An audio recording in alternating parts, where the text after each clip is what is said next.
Hello friends, welcome back to my channel.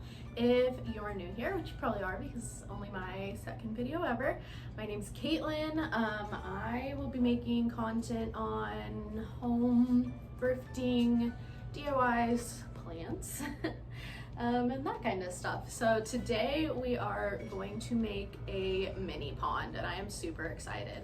I found a very large terracotta pot on the side of the road and I just knew I could do something with it. So I brought it home with me and I have been going down this YouTube rabbit hole of ponds, aquariums, just aquatic plants in general.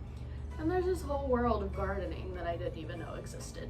So I have decided to turn my pot into a little mini pond for my balcony. So I'm gonna take you through that today, show you what's going on, how I'm doing it, and hopefully at the end of this video we have a super cute little mini pond for my balcony. So I will see you in a minute. So there are a few supplies you need to pick up for this project. First of all, you need a vessel. So you're gonna want something pretty good size, like at least 10 gallons, that is watertight. So I found my pot on the side of the road, like I said, and it actually wasn't plugged, and through some trial and error did get it watertight. I ended up using a stopper and some epoxy putty around it. And so I have tested it, it worked, it is watertight. You're gonna need obviously your aquatic plants. I picked up some of mine from PetSmart in the aquarium section and a couple I grabbed at a local nursery. And then you're gonna need something to plant your plants in, obviously. I actually ordered some planter baskets off of Amazon and I'll pop up a picture of what I ordered and link those down below. But I'm actually using a strainer from the dollar store right now because my planter didn't come in time. So I took this strainer I got at the dollar store and just kind of bent it like this, and it actually hooks on to the side of my planter. So this is temporary, but it works.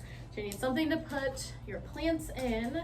You're gonna need some, I got some gravel from the nursery, or I went to Dollar Tree and they actually have these, hey buddy, these little bags of decorative stone they have like a plant section pretty much at Dollar Tree. So I have those, I have my plants, I have my basket, I have my pot, and it is time to go. So I'm gonna start by filling the bottom of the pot with the bigger rock that I picked up from Dollar Tree. So let's do that.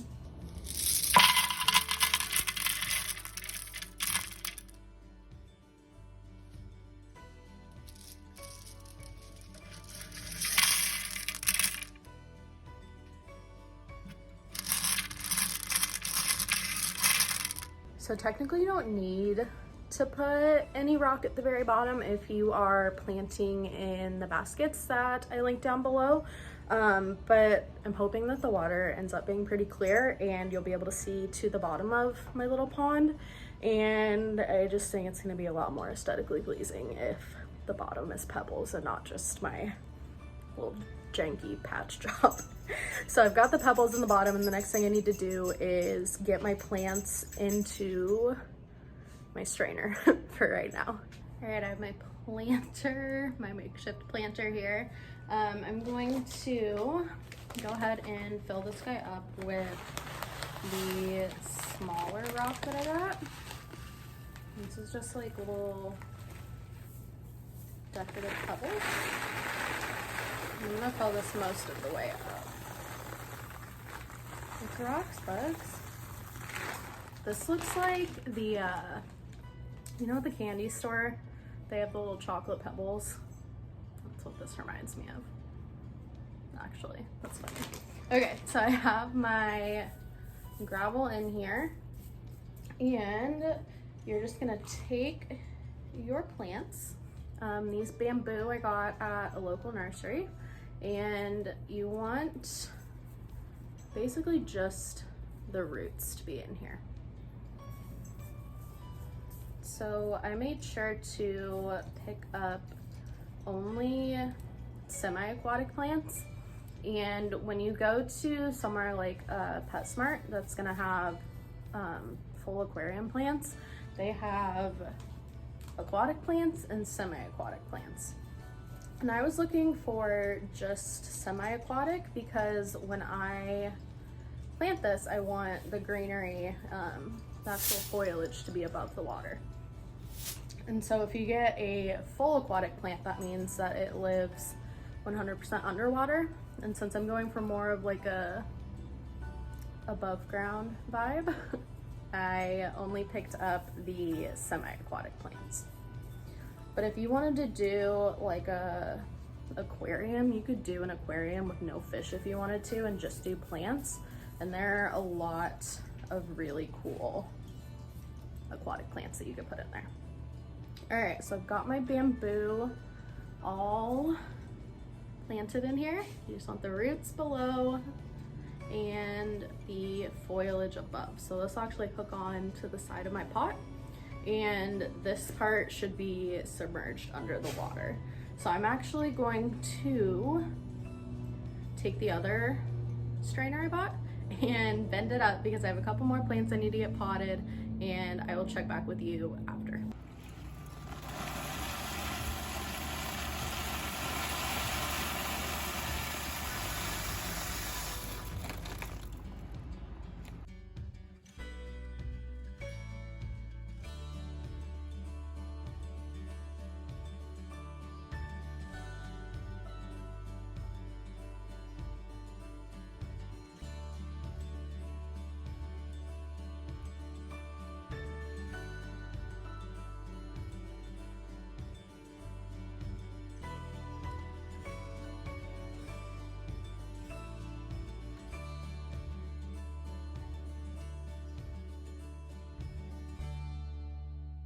Right, we've got our plants in. Over on this side, I have all my bamboo. Those are from the nursery. These are called Golden Ribbon. These are from PetSmart. There's 1, 2, 3 of those. And then this one is called an umbrella plant. So when you're planting these, you just want your roots to be under the gravel. So you want to make sure you're not covering the foliage because the foliage should be out of the water. So the next thing I need to do is fill this pot up with water.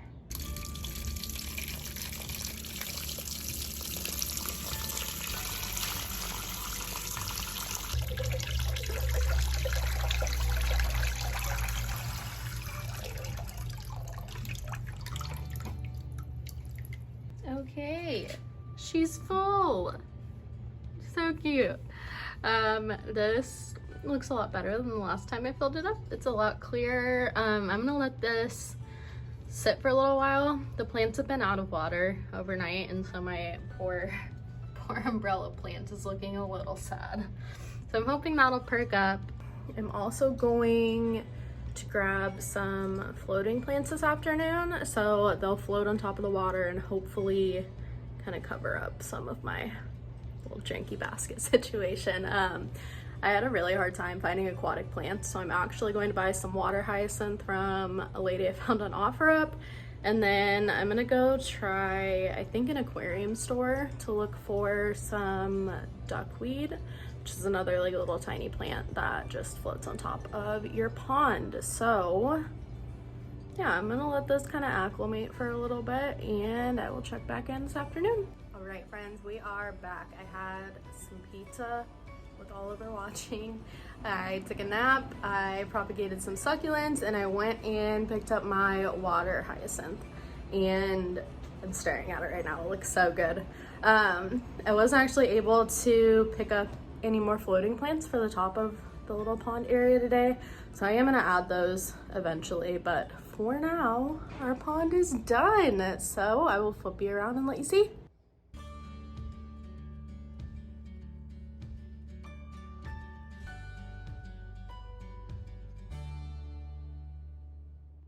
Alright guys, so that is a wrap on our mini pond. Thank you so much for watching. I had so much fun doing this project. It turned out really awesome. I want to do a part 2, hopefully adding fish, so stay tuned for that.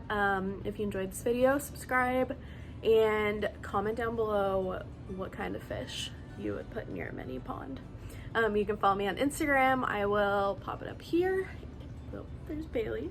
I'll pop it up here and put it down below, along with the list of supplies that I used in case you wanted something to reference to.